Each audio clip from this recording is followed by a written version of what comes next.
दोस्तों स्वागत है आप सभी का वर्ल्ड अफेयर्स चैनल पर। स्टार्ट करते हैं अपने आज के करंट अफेयर डेली बेसिस पर। यहाँ पर आप पढ़ सकते हैं kick point, organisation special day, अनस्क्यूब day, news of the day, PYQs cover कर सकते हैं आप। और मेरा टेलीग्राम चैनल ज्वाइन करिएगा, अमन सर वाईफाई स्टडी, सो आपको पीडीएफ और लिंक मिल सके। और मेरी जो फ्री क्लासेज जैसे 7 PM का वाईफाई स्टडी का सेशन ये आज भी लाइव होगा, तो इसे आप आज भी देख सकते हैं। टेलीग्राम चैनल अमन सर वाईफाई स्टडी सर्च कर इसे ज्वाइन करके।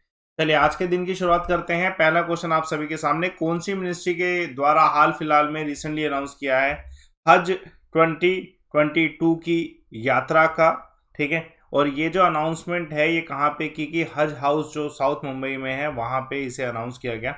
तो डेफिनेटली हज यात्रा जो है मुस्लिम समुदाय से संबंधित है, तो डेफिनेटली यूनियन मिनिस्ट्री जो है माइनॉरिटी अफेयर्स उसके द्वारा ही ये अनाउंस किया गया था। और ये इसके ऊपर कुछ डिटेल है जो हमें जान लेनी चाहिए। पहली बात तो जो union minister of minority affairs Mukhtar जो अब्बास नकवी जी हैं, इनके द्वारा ये अनाउंसमेंट की गई हज हाउस साउथ मुंबई से। और अब इसके जो है फॉर्म फिल किए जाते हैं। अब इसका जो हज 2022 है उसका फॉर्म फिल किया गया है 1 नवंबर से लेके, तो इसकी लास्ट डेट ऑफ अप्लाइंग है 31 जनवरी, ठीक है। Those who want to go to हज, तो उनको इस बार जो हज मोबाइल ऐप है उसके थ्रू अप्लाई करना पड़ेगा। तो इस बार कुछ यूनिक चीज़ें हैं। इस बार जो भी एंट्री है वो पूरा हज प्रोसेस जो है 100% ऑनलाइन है। दूसरा इम्पोर्टेंट, ये सब चीज़ें ऑनलाइन हज मोबाइल ऐप के थ्रू होगी। लास्ट डेट ऑफ अप्लाइंग 31 जनवरी 2022 है। और ये जो पूरा ऐप है इसे अपग्रेड किया गया और इसका एक टैगलाइन रखा गया है, हज ऐप इन योर हैंड। तो ये इसका टैगलाइन रखा गया है। लास्ट ईयर 2020 मतलब जो इस बार का जो हज यात्रा था 2021 का, वो कोविड-19 की वजह से नहीं हो पाया था। लेकिन अब यानी कि जो हज 2022 है वो ज़रूर होगा। तो उसका पूरा डिटेल है, क्वेश्चन आ सकता है। चलिए एक और क्वेश्चन देखिएगा, इंपॉर्टेंट है। इंडियन रेलवे ने हाल फिलहाल में कौन से ऑर्गेनाइजेशन के साथ, कौन सी कंपनी के साथ पार्टनरशिप करी है सो डैट कि ये पैसेंजर्स के सामने जो है ट्रस्ट बिल्ड कर सके, कम्युनिकेशन ट्रस्ट जो है वो इंक्रीज हो सके। तो ये डेफिनेटली कि कम्युनिकेशन ट्रस्ट की बात हो रही है तो ट्रू कॉलर के साथ ही इन्होंने जो है टाई अप किया है, पार्टनरशिप करी है। अब ट्रू कॉलर के साथ पार्टनरशिप करने का क्या फ़ायदा होगा? पहली बात तो Indian railway catering and tourism corporation IRCTC के द्वारा ये टाई अप किया गया है ट्रू कॉलर के साथ। देखिए अब ट्रू कॉलर के साथ जो टाई अप है उससे वेरीफाइंग करना, जो कॉल है कि वो रेलवे से कनेक्टेड है, वो कॉल उसको वेरीफाई करना बहुत ज़्यादा आसान हो जाएगा, जिससे फ्रॉड जो है वो रिड्यूस होंगे। क्योंकि जितने भी पैसेंजर हैं अपना बुकिंग डिटेल्स जानना चाहते हैं, पेमेंट स्टेटस जानना चाहते हैं, कभी कभी उसके बीच में जो है ना फ्रॉड भी हो जाता है। तो उसको कम करने के लिए ट्रू कॉलर जो है अब ये इनबिल्ट करेगा। अब कैसे इनबिल्ट करेगा इसको भी जान लेते हैं। देखिए ट्रू कॉलर जब भी अगर 139 पे कॉल किया जाता है तो अगर वो फ्रॉड होगा तो वो ट्रू कॉलर ऐसा ग्रीन कलर का नहीं दिखाएगा। ये जो ग्रीन कलर का पैच है, ये जो ये बैच है, लोगो बैच, ये एक तरीके से वेरीफाइड कॉल होगी जो रेलवे के ऊपर होगी। तो इम्पोर्टेंट क्वेश्चन है, आ सकता है। तो उसके अलावा और भी बहुत सारे प्रोसेस होते हैं जिसके तरह वेरिफिकेशन जो है फ्रॉड को कम किया जा सकता है, जैसे वेरीफाइड SMS अलर्ट जो है, ये सब चीज़ें अवेलेबल होंगी। चलिए देखते हैं तीसरा क्वेश्चन, बहुत महत्वपूर्ण सवाल, ठीक है। हाल फिलहाल में अहमद शाह अमदैजी जो है इनका निधन हुआ 78 की एज में। ये प्राइम मिनिस्टर रहे थे किस देश की? तो अभी आप सभी जानते हैं अफगानिस्तान के बारे में। इस समय अफगानिस्तान पे तालिबान का कब्जा है। एज ऑन 15 अगस्त काबुल में टेक ओवर कर लिया था। अब इनके बारे में जान लेते हैं। अफगानिस्तान के ये प्राइम मिनिस्टर रह चुके हैं जिनका निधन हाल फिलहाल में हुआ, और इन्होंने prime ministership as an acting prime minister Afghanistan के रहे थे 1995 से लेकर 1996 तक, मतलब टेन्योर इनका बहुत कम रहा था। और तालिबानियों ने जब जो अफगानिस्तान को, ठीक है, कैप्चर कर लिया ऑलमोस्ट काबुल को 1996 में, उसके बाद से इन्होंने कंट्री को छोड़ दिया था। चलिए तो एक और क्वेश्चन देखते हैं। इस क्वेश्चन का मतलब आप इस पर्सनैलिटी का नाम याद रखिएगा क्योंकि मे बी क्वेश्चन इनके कंट्री से आ जाए कि किस देश से संबंधित है।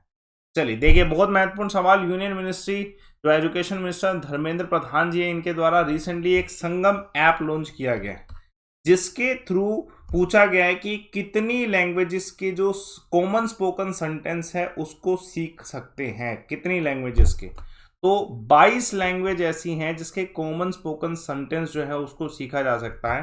तो मिनिस्ट्री ने एग्जैक्टली ये जो है एक ऐप बनाई है, भाषा संगम मोबाइल ऐप, और दूसरा एक भारत श्रेष्ठ भारत मोबाइल क्यों, साथ में दो चीज़ें लॉन्च की गई हैं। अब ये जो पर्पस है, जैसे भाषा संगम जो लॉन्च किया ना, इसका इनिशिएटिव क्या है कि मिनिस्ट्री ऑफ एजुकेशन चाहता है कि एक भारत श्रेष्ठ भारत के अंतर्गत जो बेसिक सेंटेंस है अराउंड 22 भाषाओं में सभी को आने चाहिए। ठीक है, लैंग्वेज जो है आज के समय में लैंग्वेज लर्न करना एक स्किल है और जो कि आगे जाके बहुत ज़्यादा बेनिफिट करता है। ठीक है, आगे जो अगर जॉब की फील्ड की बात करें तो लैंग्वेज से बहुत ज़्यादा हेल्प मिलती है। और दूसरा जो है, हमें अपनी मदर टंग के अलावा और भी लैंग्वेजेस आनी चाहिए जिससे हमारे कन्वर्सेशन स्किल जो है इंक्रीज हो। तो ये टारगेट है कि इस समय एजुकेशन मिनिस्ट्री जो है ये टारगेट करे कि 75 लाख अराउंड पीपल जो है उनको लैंग्वेजेस जो है आनी चाहिए, और ये आज़ादी का अमृत महोत्सव में भी टारगेट रखा गया। चलिए, तो एक और क्वेश्चन देखिएगा। हाल फिलहाल में जो दीनदयाल अंत्योदय योजना नेशनल रूरल लाइवलीहुड मिशन है, ठीक है, इस प्रोग्राम के तहत मिनिस्ट्री ऑफ रूरल डेवलपमेंट ने किसके साथ जो है टाई अप किया है? इस प्रोग्राम को और एनरिच करने के लिए फ्लिपकार्ट के साथ टाई अप किया गया है मिनिस्ट्री ऑफ रूरल डेवलपमेंट ने। तो पहली बात तो ध्यान रखिएगा, जो है टाई अप किसके साथ हुआ है? फ्लिपकार्ट के साथ हुआ है। हम सभी जानते हैं फ्लिपकार्ट हमारे ओन कंट्री का जो ई कॉमर्स मार्केट प्लेस है, जो कि इस बार ये टाई अप इनके साथ कर रहा है। डेफिनेटली इससे क्या होगा कि जितने भी लोकल बिजनेसमैन हैं, सेल्फ हेल्प ग्रुप्स हैं, उनको जो है ऑनलाइन ई कॉमर्स फील्ड में आने का मौका मिलेगा, क्योंकि जो हमारा ये जो पार्टनरशिप है इससे जितने भी नेशनल रूरल लाइवलीहुड मिशन के पर्पस है ना, वो भी सोल्व हो पाएंगे। रूरल कम्युनिटीज़ में जितने भी व्यक्ति सेल्फ एम्प्लॉयड होना चाहते हैं, एंटरप्रेन्योरशिप चाहते हैं, उन सभी को मौका मिलेगा। आत्मनिर्भर भारत का जो विजन है वो इंक्रीज होगा। दूसरा इंपॉर्टेंट ये है कि फ्लिपकार्ट ने भी अपना एक प्रोग्राम स्टार्ट किया, समर्थ प्रोग्राम। इस समर्थ प्रोग्राम के तहत जो है फ्लिपकार्ट जो है जितनी भी कम्युनिटीज़ जो कि क्राफ्टमैन्स हैं, वेवर्स हैं, आर्टिशंस हैं, जो स्किल्ड हैं लेकिन उनको बहुत ज़्यादा अपॉर्चुनिटी नहीं मिल पाती, उन सभी को जो है ट्रेनिंग का मौका मिलेगा और ई कॉमर्स फील्ड में आने का मौका मिलेगा। चलिए, महत्वपूर्ण सवाल, हाल फिलहाल में एक गिनीज बुक वर्ल्ड रिकॉर्ड बनाया गया है इस मिशन से संबंधित, तो national mission for clean Ganga. इसके बारे में मैंने कल आपको डिटेल में बता दिया था, बस एक ये रिकॉर्ड रह गया था कि जो अभी गंगा उत्सव हुआ और national mission for clean Ganga के द्वारा किया गया, तो उसमें एक रिकॉर्ड कायम किया गया है। ठीक है, और ये रिकॉर्ड क्या है कि इस रिवर फेस्टिवल 2021 में हाईएस्ट नंबर ऑफ फोटोज जो हैंड रिटन नोट्स किए हैं वो फेसबुक पे अपलोड की गई है। एक ही घंटे में सबसे ज़्यादा जो है highest number of hand written notes photos जो है अपलोड की गई है। तो बस ये टारगेट है जो कि इस बार के जो गंगा उत्सव हुआ, रिवर फेस्टिवल 2021 हुआ, उसमें जो है अचीव किया गया। बस इसके बारे में ध्यान रखिएगा, क्वेश्चन आ सकता है। बहुत महत्वपूर्ण सवाल, विसल ब्लोअर पोर्टल जो है जिससे फ्रॉड, एब्यूज ऑफ पावर, इन सब चीज़ों पे चेकआउट किया जा सकता है, ये किसके द्वारा लॉन्च किया गया? तो ये रिन्यूएबल एनर्जी ऑर्गेनाइजेशन जो है IREDA के द्वारा किया गया। तो Indian renewable energy development agency, जो कि एक PSU है, जो कि ministry of new and renewable energy के अंडर आती है, इन्होंने एक पोर्टल लॉन्च किया, विसल ब्लोअर पोर्टल। ठीक है, और ये एक किसका भाग है? विजिलेंस अवेयरनेस वीक जो है 2021, इसी का भाग रखा गया। और ये पोर्टल लॉन्च किसके द्वारा किया गया? श्री प्रदीप कुमार दास, जो चेयरमैन और मैनेजिंग डायरेक्टर है REDA के। तो ये जो है शुरुआत है जिससे कि हम कस्टमर का जो इंटरेक्शन है वो इजी हो सके, और उसके साथ साथ जितना भी फ्रॉड है, जितना भी करप्शन है, जितना भी एब्यूज ऑफ पावर है, उसको रोका जा सके। तो पोर्टल जो है, पहली बात एक और चीज़ ध्यान रखिएगा, यहाँ पर एक विजिलेंस जर्नल पहल के नाम से भी रिलीज़ किया गया IREDA के द्वारा, इसी विजिलेंस अवेयरनेस कैंपेन में जो कि स्टार्ट किया गया था। तो ये जो पोर्टल है डेफिनेटली एक तरीके से जीरो टॉलरेंस है, ठीक है, ऑन करप्शन, जो कि करप्शन रोकने के लिए है। क्लीन गवर्नेंस पॉलिसी जो है कंपनी चलाना चाहता है, इसलिए इन्होंने ये पोर्टल लॉन्च किया है। देखिए, बहुत महत्वपूर्ण सवाल, ये जो है अभी होने वाला इवेंट नेशनल स्पोर्ट्स अवार्ड्स 2021 जो दिए जाएंगे वो किसके द्वारा दिए जाएंगे, डिस्ट्रीब्यूट कौन करेंगे? तो हमारे भारत के राष्ट्रपति। इस बार क्वेश्चन ये आ सकता है, पहली बात तो बहुत सारे अवार्ड्स हैं इस बारी। नेशनल स्पोर्ट्स अवार्ड्स जो है ministry of youth affairs organise करता है, जितने भी एथलीट्स जो कि बहुत उम्दा परफॉर्म किया उन सभी के लिए, और साथ के साथ कुछ जो स्पोर्ट्समैन और भी बहुत सारे हैं जैसे कोचेस हो गए, उनके लिए भी। और ये अवार्ड डिस्ट्रीब्यूट करेंगे हमारे देश के राष्ट्रपति। और कितने खिलाड़ियों को दिया जाएगा? 75 अवार्डीज हैं, इसमें खिलाड़ी भी होंगे और जो टीचर्स हैं, कोच हैं, उनको भी काउंट किया जाएगा 65 में, सॉरी 65 है और इसमें सब कुछ काउंट किया जाएगा। ये अवार्ड कहाँ पे थे, दरबार हॉल राष्ट्रपति भवन है वहां पे दिया जाएगा 13 नवंबर 2021 को। जैसे एग्जाम्पल के तौर पे जो कुछ बड़े अवार्ड्स हैं, जैसे मेजर ध्यानचंद खेल रत्न अवार्ड जैसे नीरज चोपड़ा जी को दिया, और भी बहुत सारे खिलाड़ी। दूसरा अर्जुन अवार्ड, तीसरा द्रोणाचार्य अवार्ड, ये सब अवार्ड दिए जाएंगे। तो ये इंपॉर्टेंट अवार्ड्स है। एग्जाम्पल के तौर पे अगर मैं बात करूँ, जो ध्यानचंद अवार्ड है वो 4 साल अगर आप एक्सीलेंस परफॉर्मेंस करते हैं, आउटस्टैंडिंग परफॉर्मेंस अगर आपकी होती है तब मिलता है। अर्जुन अवार्ड भी ऑलमोस्ट सेम है। द्रोणाचार्य अवार्ड जो जितने भी कोचेस हैं स्पोर्ट्स में स्पिरिट जो इंक्रीज करते हैं एथलीट्स में, उनको दिया जाता है। 2 कैटेगरी है इसकी, life time category, regular category, इसमें दिया जाता है। क्वेश्चन इंपॉर्टेंट है, देखिए बहुत महत्वपूर्ण सवाल। कौन सा इसमें से शिप बिल्डर लिमिटेड है जो कि भारत का पहला ship project 15B class destroyed Visakhapatnam जो है इसको इंडियन नेवी को प्रोवाइड करा, डिलीवर किया इंडियन नेवी को। तो किसने, तो मैज़ेकोन डॉक शिप बिल्डर लिमिटेड के द्वारा ये जो है इंडियन नेवी को दिया गया है। अब डिलीवर हो चुका है, यानी कि ये जो first ship protect 15B class destroy Visakhapatnam जो है, ये जो है इंडियन नेवी को डिलीवर हो चुका है। अब इसको कमीशन किया जाएगा। अब कमीशन मोस्ट प्रोबेबली नवंबर में किया जाएगा और इसके लिए इनवाइट किया गया प्रधानमंत्री नरेंद्र मोदी जी को फंक्शन में, तो इम्पोर्टेंट है। और ये जो पूरा वेसल है ये इंडिजिनसली स्टील जो है इसको यूज करके बनाया गया। ये one among the largest destroyer जो होगा वो भारत के द्वारा जो बनाया गया। इसका ओवरऑल लेंथ 164 मीटर होने वाला, जो आप देख सकते हैं विजिबल भी है। डिस्प्लेसमेंट इसका जो है 7500 टन का है, ठीक है। और ये one of the biggest platform capable category में आएगा, ठीक है। मैरीटाइम वॉरफेयर की जब बात करते हैं, जो कि एग्जाम्पल के तौर पे इसमें जो है सुपरसोनिक सब टू सरफेस ब्रह्मोस मिसाइल भी अटैच है। बराक 8 लॉन्ग रन रेंज जो सरफेस टू एयर मिसाइल, इसको भी अटैच किया गया। तो ये एक तरीके से जो है पूरा एक डिस्ट्रॉयर के रूप में काम करेगा एंटी सबमरीन वेपन्स के साथ। तो इंपॉर्टेंट क्वेश्चन आ सकता है। देखिए बहुत महत्वपूर्ण सवाल, हाल फिलहाल में कौन सी कॉन्फ्रेंस में यूनाइटेड नेशन एनवायरनमेंट प्रोग्राम जो है इन्होंने रिसेंटली लॉन्च किया इंटरनेशनल मीथेन एमिशन ऑब्जर्वेटरी। तो इस क्वेश्चन का आंसर है G20। देखिए आप सभी जानते हैं G20 जो अभी हुआ है उस पर बहुत सारे अपडेट है, एक एक करके ही अपडेट कवर हो पाएंगे और ज़रूरी है सारे के सारे। तो अभी जो G20 हुआ है उसमें यूनाइटेड नेशन एनवायरनमेंट प्रोग्राम ने किसके साथ कोलैबोरेट करके, यूरोपियन यूनियन के साथ कोलैबोरेट करके एक ग्लोबल वॉचडॉग जो है लॉन्च किया है।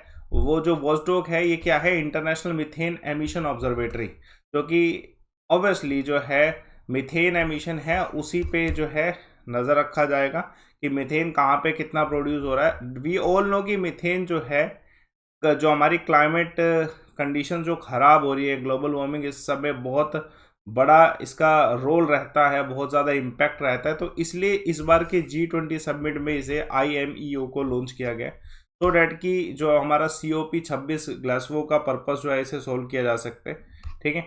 तो इम्पोर्टेंट है और डेफिनेटली ये भी पूछा जा सकता है। देखिए इधर एक फैक्ट है कि यूरोपियन कमिश्नर फॉर एनर्जी जो है, ठीक, कादरी सिम्सन जो है, इनके द्वारा ये भी कहा गया कि मीथेन जो है 30% ग्लोबल वार्मिंग कर रहा है प्री इंडस्ट्रियल टाइम से अगर देखा जाए तो ये बहुत ज़्यादा इम्पैक्टफुल है। तो मॉनिटरिंग के लिए जो है इसे बनाया गया। अब मॉनिटरिंग ये करेगा कैसे, ये all know colourless odourless gas है, तो इसको मॉनिटर करना थोड़ा सा मुश्किल हो जाता है। इसके लिए ग्राउंड सेंसर, सैटेलाइट इमेजनरी और सॉफ्टवेयर एनालिसिस डाटा जो है इन सब का यूज़ किया जाएगा, सो डैट कि ट्रैक किया जा सके मीथेन जो है कहाँ पे कम प्रोड्यूस किया जा रहा है, कहाँ पे प्रोडक्शन बहुत ज़्यादा हो रहा है। तो ये सब चीज़ें देखी जाएंगी। क्विक पॉइंट देखिए, हाल फिलहाल में कश्मीर की ऐसी कौन सी लेक है जिसको first open air floating theatre मिला है, तो आंसर है धल लेक, जो इम्पोर्टेंट है, फेमस है, वी ऑल नो। रिसेंटली जो है स्वान जो अवार्ड है किसको, P वलसाला जो है इनको मिला है। तीसरा इंपॉर्टेंट क्विक पॉइंट है पब्लिक अफेयर इंडेक्स 2021 रिपोर्ट जो है रिलीज की गई पब्लिक अफेयर सेंटर के द्वारा, और इसमें कौन टॉप किया है, कौन सा स्टेट टॉप किया है, तो केरला टॉप किया है। तो इंपॉर्टेंट है क्विक पॉइंट आज के।